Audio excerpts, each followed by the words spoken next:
So as I told you, there could be many registers. Here I am showing 2 registers, but you can have a collection of n registers where n could be as large as 32, right? And if we look into the previous design, you are going to require 32C2, right? Because everybody has to be connected to everybody else multiplied by 2, because you want to have one for the upward direction of the data, right? If I want to have register X send out data, that is a separate line for sending the data out from the register. And if I want to load the register, it is going to be a separate line, which is an incoming data line from outside to my register. Okay. So that design is not going to scale very much, right? So there's an alternate design where we want to talk to a common line, right? So this register 1, 2, 3, 4 dot dot dot up to n has these bidirectional lines, right, which could be either two independent lines or the same line which can talk in two directions depending on how the register is designed, right? But as you can see that there are these lines, right? Earlier we were putting these lines from a register to many other registers, right? But now we are going through this kind of a solution, which is different than the solution that I have told you earlier, is through the mechanism of a common line, right? And these lines or this bunch of wires, as you can think, are in the jargon of computer architecture called bus. Okay, bus. You can think of this bus means a bunch of signals. Okay, bunch of signals, and how many wires are there? Literally, this is depending on the size of the register. If the register has 8 bits, so the bus is going to be having 8 bits, right? 8 wires which are running from every register to other register, right? So it's a common line. You can think of this as a common highway, and this highway can be used by these registers at one time, as you can understand, right? I will come to that thing shortly. So for now, as you can see that if I want to transfer some data from, let's say, register 1, I want to do this. Let's say R1 is going to be loaded from R5, right? What is going to happen? R5 is going to output to the common bus, right? Whatever is the value is going to be present on the bus, right? And everybody else are not going to listen to the bus, right? They are going to turn deaf, right? Because you can always enable or disable the register, right? If the register is disabled, it is not going to listen to the bus, whatever happens, right? That's why we had this particular thing called enable, right? This is, or let's say load, right? I can always disable the load, which means that the register is going to turn a deaf ear to the whatever incident is happening on the highway or incident is happening on the bus. Okay, so that can always be controlled.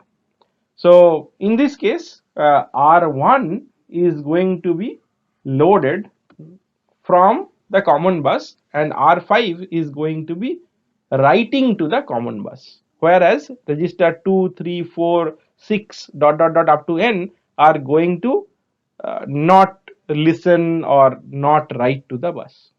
Okay, so if I want to do this kind of operation also, let's say simultaneously I not only want to load R1 with the value at R5, I also want to do this operation. R3 is going to be loaded with R5, right?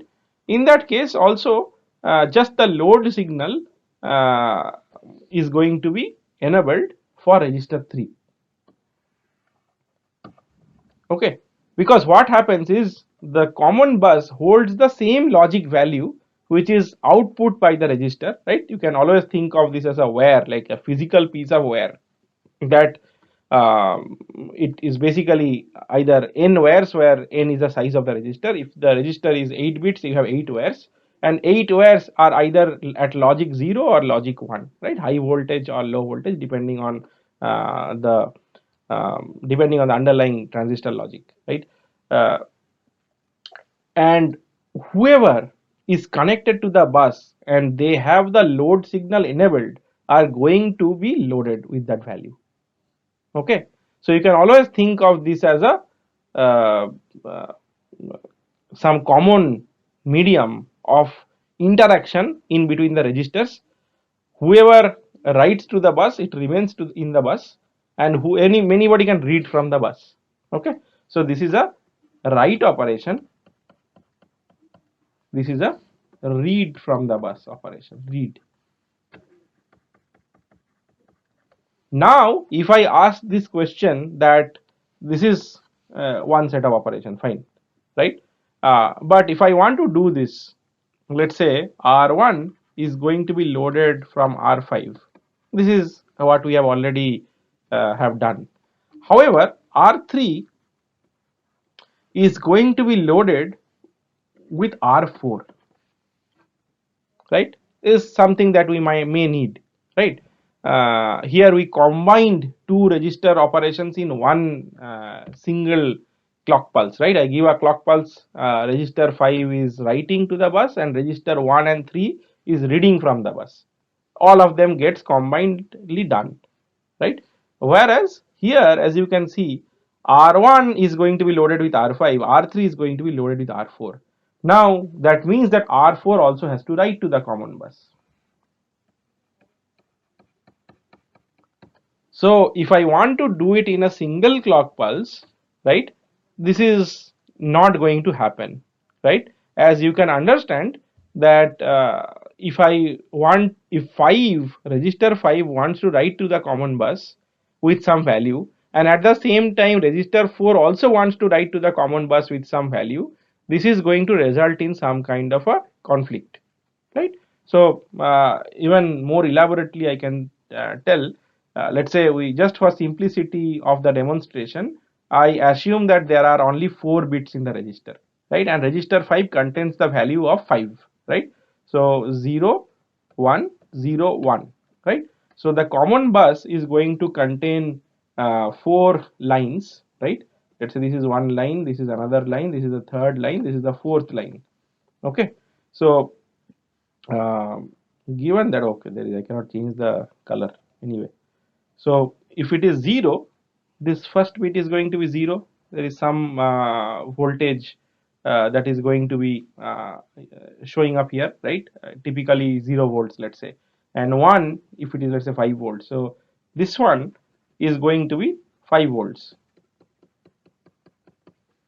The next bit, the next wire in the bus is going to show the value 0, and the next one is going to show up as 1. This is what is going to happen to the bus when I transfer the value or register 5 writes to the bus. Okay, now let us see if register 4 also writes to the bus simultaneously, what is going to happen. So register 4 contains the value of 4, let's say. Again, just for simplicity, this 4 has nothing to do with the identification of the register. So 0 1 0 1 0 0. So now as you can see that the voltage levels are going to be different, right? If you look at the least significant bit, this is 1 as told by register 5, and this is 0 as told by register 4, right? In terms of voltage, this is nothing but a short circuit, right? You are putting a positive voltage in a particular wire in the bus, which is different in between two registers. So one says that I want to make it 0, the other one says I want to make it 1. It's a physical piece of wire. You are basically putting a positive value, positive to the ground, right, which is going to result in a short circuit, right, in very, very simple terms. So this cannot be allowed. Okay, two registers at the same time cannot write to the common bus. You have to write one at a time, because it is going to give going to arise a conflict situation. Okay, however, you can reading is not an issue, because the values are going to be sort of broadcasted in the bus, and anybody who is listening to the bus can read that voltage level. Reading the voltage level is not going to create an issue, and you can store the value in your register, right? you get set a clock pulse, and after the clock pulse, whatever D flip-flops are present in your registers are going to be forwarding those values to the individual D flip-flops are going to be set or reset depending on the inputs of the wires of this bus. Okay. So this actually scales things up to an extent that you don't have to have this very complicated circuit where you have almost n square number of interconnections. However, you lose the parallel transfer, right? In that case, in the previous case, you can have dedicated paths from R5 to R1 as well as from R4 to R3, and you can execute them simultaneously. Whereas in case of the common bus, you cannot do that any longer, right? You have to first do R1 is loaded from R5, then R3 is loaded from R4, right? You cannot have them executed simultaneously. Okay. So this is about the common bus architecture with these registers. What do you do when you have too many registers? Of course, you need to turn on a particular register, who wants to write, who wants to read, and so on. So those has to be still done, right? You need to address the registers, but the interconnections of the registers are through a common bus, and there are variations to this architecture, but in our simple design of the processor that we are going to see, we are going to stick to a common bus architecture, right? There is only one bus, and that bus is going to ferry the data from memory to the registers, among the registers, from registers to the memory, right? The three kinds of things that we have spoken about. Okay, so now there is a one more thing that I need to discuss, is that how do you do this controlled access to the common bus, right? If you just connect a register to the common bus, it won't work, right? Because they are physically connected. So whenever you have conflicting signals, they are going to complain, right? So we need a special way, as a standard way, to make sure that the register, a particular register, is entitled to write to the common bus or entitled to read from the common bus. Those are called register controls. Okay, and how can we do that? There is something called a tri-state buffer. Okay, so tri-state buffer is a particular logic circuit that enables the access of a particular register to the common bus, uh, whether it either allows it or disallows it, and it looks very, very simple, right? What is a buffer? A buffer is basically, in terms of logic, right, basically transfers the same logical value. If I put a value of 1 on the other side, you will basically get 1. If I put a value of 0, you basically get a value of 0 on the other side, right? For example, in case of a NOT gate, right, we if I put a 1, you get a 0 on the other side. If we put a 0, you get a 1 on the other side. Okay, so this is how a tri-state buffer looks like. It is same as a buffer, but this buffer could be enabled or disabled, right? As you can see, the triangle denotes a buffer. NOT gate is nothing but a circle on top of this triangle, right? So if you have a circle here, it basically becomes a NOT gate, right? All we have done is removed this NOT, right? Then it becomes a buffer, and then there is an enable signal that goes to this buffer that basically tells whether A is going to be transferred towards B or not. Okay, so if enable is 0, A, whatever is the signal there in A, is going to be not transferred to B. So B is as if a hanging piece of a wire. Okay, which basically is going to have an, because it's a circuit which has been cut, right? So as if it has infinite impedance, right, or infinite resistance, high impedance state or something. That is what people generally refer to as. That is one of the states, right? The other state could be, if you enable, the value of A is going to be replicated in B. This could be either 0 or 1, right? So either you have a low state which is 0, you can have a high state which is 1, or you could also have a high impedance state which is enable equal to 0, right? In that case, B is basically a floating wire, dangling wire. Nothing is going to come up, right? So now you can think of connecting the register to the common bus in this way. So if I enable the tri-state buffer, register X's value is going to be loaded in the common bus wires. Right? Logically, it is very simple, but this is something that actually happens, and you need to use or you need to know these concepts in order to build such computer systems.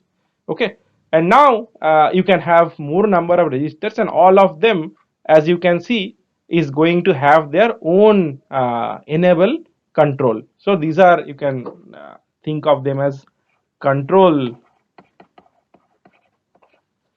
signal. Okay, the control signal is going to mandate or going to control whether a particular value is going to be transferred to the bus or not, right? So this is like a security guard who is sitting and trying to watch, right, whether the value is going to be transferred or not. And here, since I have the control signals individually available for every register, if I want to transfer data from X to Z, right, so X is going to write, so this enable is going to be 0. So if I want to do let's say X to Z, right, Z is going to be loaded, so this enable is going to be 1, this enable is going to be 0, this enable is going to be 0. Similarly, you can have one more enable signal for the loading of the register, right? So you can also have something like this. This is another enable. So you can actually then call it a out enable. So the output from X is allowed, right? This is again an out enable. This is again out enable, and here I can call it an in enable, which allows you to load the register. Okay, so this one again can come from the bus. Similarly, here I can also do this. This is another in enable for Y. Similarly for Z, I'm not showing it. So these are the control signals. Okay, similarly from Z, maybe I'll just show the control, right? So this is, you can call it in X, right? This could be in Y, this could be in Z, right? This could be out Z, this could be out Y, this could be out X. Okay, see, if I want to do this particular register transfer, I want to make sure that out X is activated and in Z is activated. If I do this, the data is going to be transferred from X to Z. Okay, so for that I have this controlled mechanism in accessing the bus. Okay, so this is one example where you can have multiple such registers talking to the common bus and transferring in, doing inter-register transfer. At the same time, apart from this, you can also have the memory, and memory also you can think of this as a virtualized set of many such registers, right? Once you mention the address, you basically start looking at a particular memory byte, right? Depending on the addressability of the memory, it could be 1 byte, it could be 2, it's basically a word, right? And here we are assuming that the word size that is being stored in the memory, which is the addressability of the memory, is the same size that we have in the registers, the same size we have in the bus. So it's all the default assumptions we are making, right? So here, if you are assuming that the register, every register is of size 8 bits or a byte, we are assuming that this bus is of size 8 bits. We are also assuming that the memory contents, right, the data that we have in the memory, each one of them is 1 byte, right, or 8 bits. Okay, so if I want to do a particular memory transfer, let's say I want to load a register Z with the contents of memory 50. Okay, so what will happen? I want to issue somehow the address 50 here. What will it do? It will select the memory location 50, and the value that is present in the memory location 50 is going to be available here, right? Because you are performing a memory read operation. So memory typically is going to have these controls for read and write, reading and writing. So if you are reading from memory location 50 and read is enabled, memory is going to be outputting this value to the common bus, and you have to enable the, so this could be a memory enable or memory out. uh, so if you are reading, that means that you want to, of course, enable memory out, right? So memory out is the same as read operation in this particular context. If you are trying to read from memory, it of course has to be read in some register, right? So that means that memory is going to be loading the contents to the common bus, right? So this, you can think of them as equivalent. So if I am trying to read, I am trying to make sure that the memory is outputting to the common bus. I want to make this enable equal to 1. Okay. And I want to read it to Z, right? So all these things are going to be 0 because these are all for outputs, right? All the outputs are going to be 0. All the inputs are going to be 0 also. So this could be the in signals, this could be the out signals, right? This is going to be 0, this is going to be 0, this is going to be 1, right? So the address is going to be 50, the memory output enable or memory read is going to be 1, and in Z is going to be 1. Everything else is going to be 0, right? If you think of this as a control signal or a control vector, which is basically a bunch of bits that enable a certain inter-register transfer or transfer from memory to the register or vice versa, right? So for that, you need to make sure that this control vector or the bunch of bits that we are talking about is precisely set. Okay, so typically we may talk about a vector which may look like this, right? I have memory, I have register X, I have register Y, and I have register Z. Memory can either be read or written to. Register X could be either, let's say, I want to input data or output from X. I want to input to Y or output from Y. I want to input to Z or output from Z. So as you can see, there are 1, 2, 3, 4, 5, 6, 7, 8 individual bits that indicate what is going to happen, right? And as you can understand that if I make the output bit, right, output control bit of a certain register or of more than one register simultaneously high, this is going to result in a conflict in the bus. You should never ever put one output in more than one register locations, right? Because we do not have independent paths. They are sharing the common path. You are going to end up in a garbage, or you are going to end up in a more serious problem with the underlying electronics, right? If you want to uh, write simultaneously to the common bus. So this is some ordering that you can decide on your own, and you can think of this as a vector, right? And this is basically a control uh, word for a very simple nuanced system that I am talking about. If I want to do this particular operation, Z is being loaded by the memory, whatever be the memory location, that doesn't matter because that is going to come from the address, right? Control is not a part of that. So Z is going to be loaded. So this is going to be 1. This is going to be 0, 0, 0, 0, 0.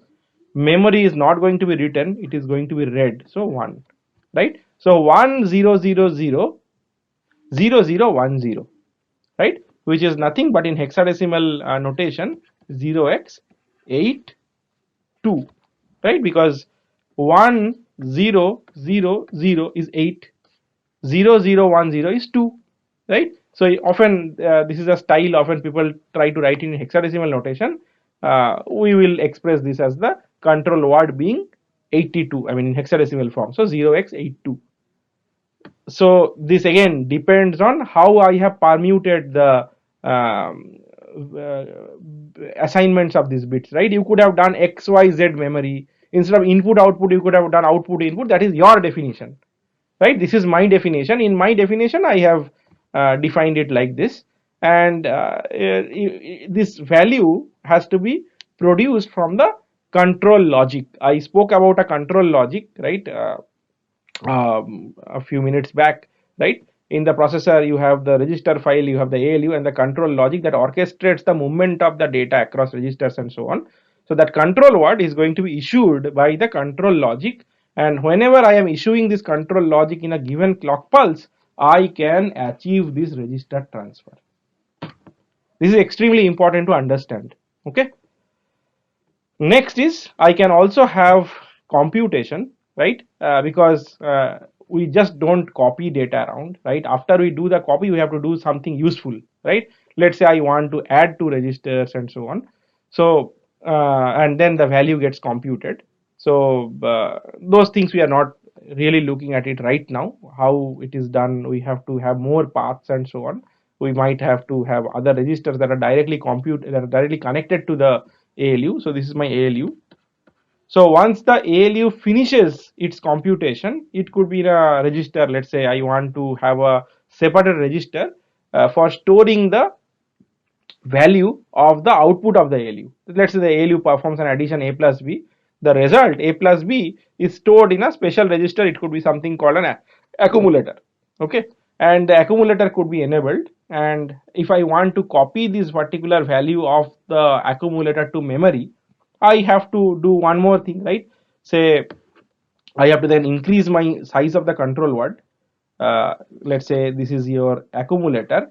Accumulator is only, let's say in this particular case, is only used for outputting, right? The accumulator is not going to be written by any other register. The only ALU can write to the accumulator. Okay, but I might have a necessity where the accumulator's value is going to be transferred to some other location. So accumulator out could be one more bit, right? So if I want to uh, say that I want to transfer the value of the accumulator to memory, okay. So in that case, what is the control word going to look like? The control word is going to look like, let's say I'll rewrite this, right? Let's say memory X, Y and Z is not used, then there is an accumulator. So memory is read write. This is input output, input output, input output. Accumulator is only output, I am assuming that. So here accumulator is outputting, so this is 1, right? And the memory is going to be written, not read, because accumulator is outputting the value, the sum A plus B, and you are going to store it to some memory location, let's say 51, right? So I am going to store the value of the result in the memory. So memory has to be written. Okay, memory will be loaded from the bus. So read is going to be 0. This is 0, 0, 0, 0, 0, 0. Right? Now you can decide. Now you cannot do it with 8 bits because here there are 9 bits. So this is the last 4 bits. This could be the next 4 bits, right? And this could be the most significant bit, but you can always pad it with 3 more zeros, right? If you want to express that in hexadecimal form. So this will be 0, this will be 8, this will be 8, this will be 1. So 0x081 is the control word if I want to do a register transfer from the accumulator to the memory. Okay, so this is what I mean by a common bus architecture, where I have the central highway that is going to be used by all the different components in the processor, starting from the registers to the ALU, memory and so on. Of course, there are more nuances to what I said. There are other registers that are specifically designed to make the system more efficient, and there are to follow something very standard. I'm going to tell you. But here the bare bones is very clear to you, I guess, right? There is a common bus and every individual memory element, or these registers, they are also memory elements, are going to have a controlled access to the bus, and this controlled access is going to happen through this thing called a control word, which is nothing again but a bunch of signals issued by control logic. So the control logic could be a black box that we are going to see how to design this. It is going to issue these 9 bits, as we can see: memory read write, XYIO, XIO, YIO, ZIO, and accumulator O. Right? In this particular example, this can become much more complicated. Right? So in that case, the control word size will go on increasing, but those are the individual bits that tells that whether a particular register is going to be reading from the bus or writing to the bus. Only two things typically is what we are going to consider. Okay. uh, you can have one more control bit which says that I want to clear the register for some reason, right? But then you want to have 3 control bits per register. You want to input, you want to output, or you want to reset, right? Reset the value that is contained by the register. But it becomes more expensive. You want to have then 3 input lines per register. So that is up to the architect who is designing whether he needs it or not. Okay. So this is kind of gives you an idea. I would request you to try out a few example computations in terms of register transfer logic using this architecture, right? Let's say you have XYZ, you have memory, and you have some computation needed. And one thing I did not mention here is we have typically I'm showing the output enable in this figure, right? But these registers are also going to have something called this input enable. Okay, that is something that you can assume. So there is an in control, for all the registers as well as an out control for all these registers. Memory is also, if it is out, right, it is reading from the memory. If it is inputting to the memory, it is writing to the memory. Okay, so and then for the accumulator, in this particular example, of course, we have to assume something, right? We have to assume that accumulator might be written, right? Because otherwise, there in this particular figure, there is no way to let's say compute or load a particular value of the register inside the ALU, right? Because if I want to do A plus B, I need to define what is A and what is B, right? So that you can assume that maybe accumulator here in this particular case can have input and output. Okay, so using this, right, you can first try to write the register transfer logic control words for a swap operation. And the swap operation is going to exchange the values that are contained in register in this particular exercise that I am giving to you, is going to register X and let's say Z. Register Z, they are going to interchange or exchange their values. Okay, you can try this out. What are the what are the 3 register transfers that you want to do? After that, you want to design the control word for that. Okay. The other thing that you can also try out is, let's say you want to swap not just the registers, but you can also swap contents of the memory location, right? So if you want to swap, let's say, the value that is contained in, let's say, address 10, right, and address 20, right? So the value which is contained in address 10 and the value that is contained in address 20 needs to be swapped. It's the same thing. What you need to do, memory to register X, right? So I want to, one more time, this is my memory, this is location 10, address 10, this is address 20. I want to interchange these two values. Okay, so what I can do is I can do something like this. 0x10, whatever is the content of this register, sorry, content of the memory location could be loaded to register X, right? whatever is the content of 20, right, could be loaded to, let's say, register, um, let's say Z, right. Then either you can swap them, or since it is already stored, right, you can move back the value of this register X now to the memory location 20. So it could be register X is going to write back to this location 20, and register Z is going to write back to location 10, right. You can try this out. So these are all memory transfer, register transfer operations. What will be the corresponding control word? Again, you can define your own control bit sequence. You don't have to directly follow what I have done, but this is one such example. But you can have your own definition, or you can even follow this definition, right. This is not something that you need to memorize in any form, right. There is no memorization that is required in this entire exercise. This is all design, right. I'm going to teach you some principles, basic principles of design. You need to understand the concepts here, right, and apply it as necessary. Okay, so you can, I am giving you these two exercises, you can try this out. One is the register swap in between X and Z. You can always use a temporary register, maybe Y could be used as a temporary register for doing this swap operation. And the other thing is that exchanging the values of two memory locations 10 and 20, right. 10 and 20 is not very important because they are going to be handled by the address. What is important is, in this particular exercise that we are trying to look at, is you can come up with the right control words.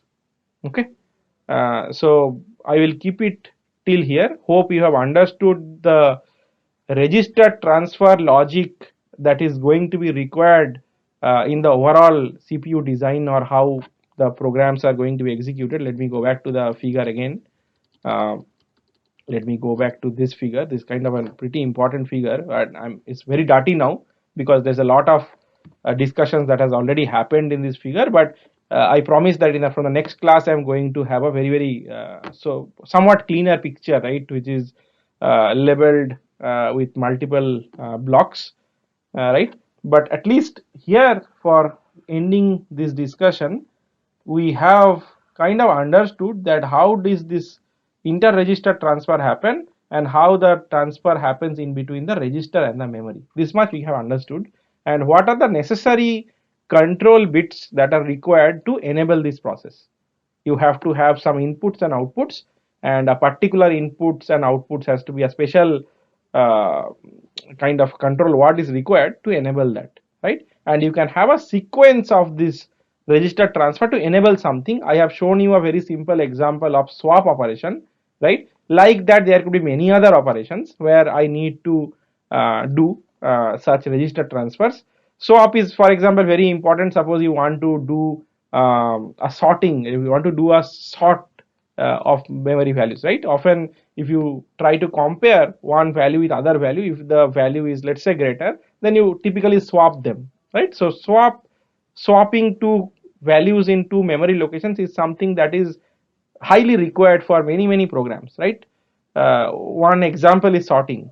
Okay, so we will look into the other parts. What are the other components inside the CPU? Particularly, we are going to look at the ALU as well as the control logic. And as a part of the discussion on ALU, right, how ALU works, it is going to do some arithmetic operations, right, A plus B or A minus B and so on.